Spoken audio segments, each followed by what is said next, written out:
All welcome to Mansa log. ಎಲ್ಲರೂ ಹೇಗಿದ್ದೀರಾ? ಎಲ್ಲರೂ ಚೆನ್ನಾಗಿದ್ದೀರಾ ಅಂತ ಅನ್ಕೊಂಡು ಇವತ್ತಿನ ದಿನನ ಸ್ಟಾರ್ಟ್ ಮಾಡೋಣ ಬನ್ನಿ. ನಾನಿವತ್ತು ನನ್ನ ಮಗಳ ಫೇವ್ರೇಟ್ ಉಪ್ಪಿಟ್ಟು ಮಾಡೋಣ ಅಂತ ಹೊರಟಿದ್ದೀನಿ. ನಮ್ಮನೇಲಿ ದೊಡ್ಡೊಳಗೆ ಇಷ್ಟ ಆಗಲ್ಲ, ಬಟ್ ಚಿಕ್ಕವಳಿಗೆ ತುಂಬಾನೇ ಇಷ್ಟ. ನಮ್ಮನೇಲಿ ಆಲ್ಮೋಸ್ಟ್ ನಾವೆಲ್ಲರೂ ಫೇವ್ರೇಟ್ ಅಂತಾನೆ ಹೇಳ್ಬೋದು. ಬನ್ನಿ ನಮ್ಮನೇಲಿ ನಾವು ಯಾವ ಥರ ಉಪ್ಪಿಟ್ಟು ಮಾಡ್ತೀವಿ ಅಂತ ನೋಡೋಣ. ಒಂದು ಪಾತ್ರೆಗೆ ನಾನಿಲ್ಲಿ ಸ್ವಲ್ಪ ಎಣ್ಣೆನ ಹಾಕೊಳ್ತಾ ಇದ್ದೀನಿ. ಅದು ಸ್ವಲ್ಪ ಬಿಸಿ ಆದರೆ ಸಾಕು, ಯಾಕಂದರೆ ನಾವು ಪ್ಯಾಕೆಟ್ ಎಣ್ಣೆ ಯೂಸ್ ಮಾಡಲ್ಲ. ಅದು ಸ್ವಲ್ಪ ಬಿಸಿ ಆದ್ರೇ ತೆಳ್ಳಗಾಗೋದು. ಅದಕ್ಕೆ ಸ್ವಲ್ಪ ನಾನು ಶೇಂಗಾನ ಹಾಕ್ಕೊಂಡು ಚೆನ್ನಾಗಿ ಫ್ರೈ ಮಾಡ್ಕೊಳ್ತಾ ಇದ್ದೀನಿ. ಇದು ಚೆನ್ನಾಗಿ ಫ್ರೈ ಆದರೆ ಕ್ರಿಸ್ಪಾಗಿ ಉಳಿಯುತ್ತೆ ಉಪ್ಪಿಟ್ಟಲ್ಲಿ. ಅದಕ್ಕೆ ಸ್ವಲ್ಪ ಜೀರಿಗೆ, ಸಾಸಿವೆ ಹಾಗೆಯೇ ಬಟಾಣಿನ ಸೇರಿಸ್ತಾ ಇದ್ದೀನಿ. ಬಟಾಣಿ ಹಾಕಿದ ತಕ್ಷಣವೇ ನಾವು ನೀರುಳ್ಳಿ ಹಾಕ್ತಾ ಇದ್ದೀನಿ ನೋಡಿ, ಯಾಕಂದರೆ ಬಟಾಣಿ ಎಣ್ಣೆ ಬಿದ್ದ ತಕ್ಷಣ ತುಂಬಾ ಸಿಡಿದ್ಬಿಡತ್ತೆ ಎಲ್ಲ ಕಡೆನೂ, ಅದಕ್ಕೋಸ್ಕರ.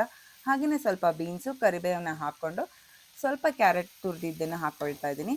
ಎಲ್ಲದನ್ನು ಹಾಕ್ಕೊಂಡು ಚೆನ್ನಾಗಿ ಮಿಕ್ಸ್ ಮಾಡಿ ಅದಕ್ಕೆ ಸ್ವಲ್ಪ ಟೊಮೆಟೊನ ಸೇರಿಸಿ ಎಲ್ಲದನ್ನು ಒಂದು ಸ್ವಲ್ಪ ಫ್ರೈ ಮಾಡ್ತಾ ಇದ್ದೀನಿ. ಅದು ಸ್ವಲ್ಪ ಫ್ರೈ ಮಾಡೋ ಅಷ್ಟರಲ್ಲಿ ನಾವಿಲ್ಲಿ ರವೆ ಕೂಡ ಫ್ರೈ ಮಾಡ್ಕೊಳ್ಳೋಣ. 1 ಕಪ್ ರವೆಗೆ ತೊಗೊಳ್ತಾ ಇರೋದು ನಾನು ಇವತ್ತು ಅಳತೆ. ಸ್ವಲ್ಪ ಎಣ್ಣೆನ ಹಾಕಿ ಅದನ್ನು ಚೆನ್ನಾಗಿ ಫ್ರೈ ಮಾಡ್ಕೊಳ್ಬೇಕು, ಹುರ್ಕೊಳ್ಬೇಕು. ಹಾಗೆಯೇ ಇಲ್ಲಿ ಒಗ್ಗರಣೆ ಕೂಡ ತರಕಾರಿ ಕೂಡ ಬೆಂದು ರೆಡಿಯಾಗಿದೆ. ಅದಕ್ಕೆ 3 ಕಪ್ ನೀರನ್ನ ಸೇರಿಸ್ತಾ ಇದ್ದೀನಿ. ಅದು 3 ಕಪ್ ನೀರನ್ನ ಸೇರಿಸಿ ಅದಕ್ಕೆ ರುಚಿಗೆ ತಕ್ಕಷ್ಟು ನಾವು ಉಪ್ಪನ್ನ ಹಾಕಿ ಒಂದು ಕುದಿ ಚೆನ್ನಾಗಿ ಬಂದಮೇಲೆ, ಒಂದು ಕುದಿ ಕುದ್ಮೇಲೆ ಅದಕ್ಕೆ ನಾವು ಸ್ವಲ್ಪ ರವೆನ ಆ್ಯಡ್ ಮಾಡಬೇಕು, ಹುರಿದಿಟ್ಟಿರೋ ರವೆನ. ಅದರಿಂದ ಅದಕ್ಕೆ ಗಂಟು ಕೂಡ ಆಗಲ್ಲ, ರುಚಿನೂ ಕೂಡ ತುಂಬಾ ಚೆನ್ನಾಗಿ ಬರುತ್ತೆ.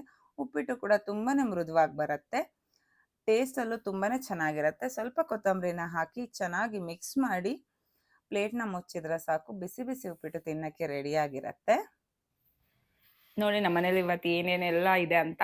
ನಮ್ಮನೇಲಿ ಎಲ್ಲ ಇವತ್ತು ಇರೋದು ಊರಿಂದ ತಂದು ಕೊಟ್ಟಿರೋದು, ನಮ್ಮ ಅತ್ತೆ ಮನೆಯಿಂದ ಕಳಿಸಿದ್ದಾರೆ ಎಲ್ಲದನ್ನು. ಊರಿಂದನೇ ನಮ್ಮನೇಲಿ ಬೆಳೆದಿದ್ದೆಲ್ಲ ಕಾಳೆಲ್ಲ ನಮ್ಮ ಮನೆ ದೇವ್ರ ಜಾತ್ರೆ ತಗೊಂಡು ಕಳಿಸಿದ್ದಾರೆ. ಯಾಕಂದ್ರೆ ಅಲ್ಲಿ ತುಂಬಾನೇ ಮಸಾಲೆ ಸಾಮಾನು ಬರುತ್ತೆ ಅಂತೆ. ಅದು ಕ್ವಾಲಿಟಿ ಕೂಡ ತುಂಬಾನೇ ಚೆನ್ನಾಗಿರತ್ತೆ. ನೀವು ನೋಡ್ಬೋದು ಇಲ್ಲಿ ಎಲ್ಲಾ ತರದ ಮಸಾಲೆ ಸಾಮಾನು ಕೂಡ ಇದೆ. ಊರಲ್ಲಿ ಇರೋ ರೇಷನ್ಗೆ ಇರೋ ಟೇಸ್ಟ್ ಇಲ್ಲಿ ಇರೋ ರೇಷನ್ಗೆ ಇರಲ್ಲ. ಅಂಡ್ ಇಲ್ಲೆಲ್ಲ ಸ್ವೀಟ್ ಕಾರ್ನೇ ಸಿಗತ್ತೆ. ನಮ್ಮೂರ್ ಕಡೆ ಸ್ವೀಟ್ ಕಾರ್ನು ಸಿಗತ್ತೆ, ಅದ್ರ ಜೊತೆಗೆ ಈ ತರ ನಾರ್ಮಲ್ ಕಾರ್ನ್ ಕೂಡ ಸಿಗತ್ತೆ. ಇದು ಕೂಡ ತುಂಬಾನೇ ಟೇಸ್ಟಿ ಆಗಿರತ್ತೆ. ನೀವು ಊರ್ ಕಡೆ ಎಲ್ಲ ತಿಂದಿರ್ತೀರಾ ಅಂತ ಅನ್ಕೊಳ್ತೀನಿ ನಾನು. ನಮ್ಮೂರ್ ಕಡೆನೂ ನಮ್ಮನೇಲೆ ಬೆಳೆದಿದ್ದು ಇದೆಲ್ಲ. ಆಮೇಲೆ ನಮ್ಮೂರು ಜಾತ್ರೆ ನಡೀತಲ್ವಾ ನಮ್ಮ ಮನೆ ದೇವ್ರದ್ದು, ಅಲ್ಲಿಂದ ತರಿಸಿರೋದು. ಸೊ ನಾನು ಇದೆಲ್ಲ ಅರೇಂಜ್ ಮಾಡ್ಬೇಕು ಇವಾಗ ಕುತ್ಕೊಂಡು. ನಾನು ಇವತ್ತು ಅಡುಗೆನ ಮಾಡ್ಕೊಳ್ಳೋಣ ಅಂತ ಜಲ್ದಿ ಕುಕ್ಕರ್ನ ಇಟ್ಬಿಡೋಣ ಮೊದಲು ಅಂತ ಬಂದೆ. ಇಲ್ಲಿ ಸ್ವಲ್ಪ ಬೇಳೆನ ತೊಳೆದ್ಬಿಟ್ಟು ಹಾಕ್ತಾಯಿದ್ದೀನಿ, 2 ಹಿಡಿ ಬೇಳೆನ. ನೀರನ್ನ ಸ್ವಲ್ಪ ಜಾಸ್ತಿನೇ ನಾನಿವತ್ತು ಸೇರಿಸ್ತಿದ್ದೀನಿ, ಯಾಕಂದರೆ ನಾನಿವತ್ತು ಬೀನ್ಸ್ ಪಲ್ಯ ಮಾಡಬೇಕು. ಅದನ್ನು ನಾನು ಇದರಲ್ಲೇ ಬೇಯಿಸ್ಕೊಳ್ತೀನಿ ಫಸ್ಟು, ಬೀನ್ಸ್ನ ಬೇಳೆ ಜೊತೆಗೇ. ಅದಕ್ಕೆ ನೀರನ್ನ ಜಾಸ್ತಿ ಇಟ್ಟಿರೋದು. ಹಾಗೆಯೇ ಒಂದು ಪಾತ್ರೆಗೆ ಸ್ವಲ್ಪ ನೀರನ್ನ ಇಟ್ಟು ಕುದಿಯಕ್ಕೆ ಬಿಟ್ಟಿದ್ದೀನಿ. ಅದು ನೀರು ಸ್ವಲ್ಪ ಕುದ್ಮೇಲೆ ನಾನು ಸ್ವಲ್ಪ ಹಿಟ್ಟನ್ನ ಹಾಕಿ, ಜೋಳದ ಹಿಟ್ಟಿದ್ದು, ಅದು 1 ರೌಂಡ್ ಕುದ್ಮೇಲೆ ನಾನು ಸರಿನ ರೆಡಿ ಮಾಡ್ಕೊಳ್ತೀನಿ ನೋಡಿ. ಈ ಥರ ಮಾಡ್ಕೊಳ್ಳೋದ್ರಿಂದ ರೊಟ್ಟಿ ಕೂಡ ತುಂಬಾ ಚೆನ್ನಾಗಿ ಸಾಫ್ಟಾಗಿ ಬರುತ್ತೆ. ಹಾಗೆಯೇ ಒಂದು ಪ್ಯಾನ್ಗೆ ನಾನು ಸ್ವಲ್ಪ ಸಾಸಿವೆ, ಜೀರಿಗೆ, ಹಾಗೆಯೇ ಸ್ವಲ್ಪ ಕರಿಬೇವು, ನೀರುಳ್ಳಿ ಎಲ್ಲದನ್ನು ಹಾಕಿ ಸ್ವಲ್ಪ ಹೀರೆಕಾಯಿನ ಹಾಕಿ ಎಲ್ಲದನ್ನು ಚೆನ್ನಾಗಿ ಮಿಕ್ಸ್ ಮಾಡ್ತಾ ಇದ್ದೀನಿ. ಅದಕ್ಕೆ ಸ್ವಲ್ಪ ಶುಂಠಿ ಬೆಳ್ಳುಳ್ಳಿ ಪೇಸ್ಟು ಮತ್ತು ಅರಿಶಿನ ಮತ್ತು ಖಾರದ ಪುಡಿ, ಮಸಾಲೆ ಪುಡಿ, ರುಚಿಗೆ ತಕ್ಕಷ್ಟು ಉಪ್ಪನ್ನ ಹಾಕಿ ಚೆನ್ನಾಗಿ ಫ್ರೈ ಮಾಡಿಕೊಂಡೆ. ಹಾಗೆಯೇ ಪಲ್ಯ ರಸರಸವಾಗಿ ಬರಬೇಕಲ್ವ, ಅದಕ್ಕೋಸ್ಕರ ಸ್ವಲ್ಪ ನೀರನ್ನ ಹಾಕಿ ಒಂದು ಸ್ವಲ್ಪ ಒಣ ಕೊಬ್ಬರಿಗೆ ಒಂದು ಇಡೀ ಟೊಮೆಟೊನ ಹಾಕಿ ಮಿಕ್ಸಿ ಮಾಡ್ಕೊಳ್ತಾ ಇದ್ದೀನಿ. ನೋಡಿ ಎಷ್ಟು ನೀಟಾಗಿ ಪೇಸ್ಟ್ ಆಗಿದೆ, ಇದು ಸಾಫ್ಟಾಗಿ ಬಂದದ ಅಂತ. ಇದನ್ನ ಹಾಕಿ ಒಂದು 2 ಕುದಿ ಕುದಿಸಿದ್ರೆ ಪಲ್ಯ ತುಂಬಾ ರುಚಿಯಾಗಿ ಬರುತ್ತೆ.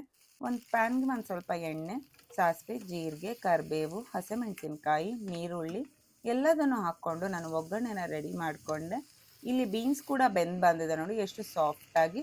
ಅಲ್ಲಿ ಬೇಳೆ ಮತ್ತು ಬೇಳೆ ಕಟ್ಟಿ ಏನು ಬೆಂದಿದೆ ಅದನ್ನು ಅಲ್ಲೇ ಬಿಟ್ಬಿಟ್ಟು ಬರೀ ಬೀನ್ಸ್ನ ಎತ್ತಿ ರುಚಿಗೆ ತಕ್ಕಷ್ಟು ಉಪ್ಪನ್ನ ಹಾಕಿ ಸ್ವಲ್ಪ ನೀರನ್ನ ಸೇರಿಸಿ ಒಂದು ಕುದಿ ಬೇಯಿಸಬೇಕು. ಹಾಗೆಯೇ ಒಂದು ಮಡಿಕೆಗೆ ನಾನು ಸ್ವಲ್ಪ ಎಣ್ಣೆ, ಸಾಸಿವೆ, ಜೀರಿಗೆ, ಕರಿಬೇವು, ಹಾಗೆಯೇ ಶುಂಠಿ ಬೆಳ್ಳುಳ್ಳಿ ಪೇಸ್ಟ್ ಕೂಡ ಹಾಕಿ ಚೆನ್ನಾಗಿ ಬೇಯಿಸ್ಕೊಂಡು 1-2 ಒಣ ಮೆಣಸಿನ್ಕಾಯಿನ ಒಗ್ಗರಣೆಗೆ ಹಾಕ್ಕೊಂಡೆ.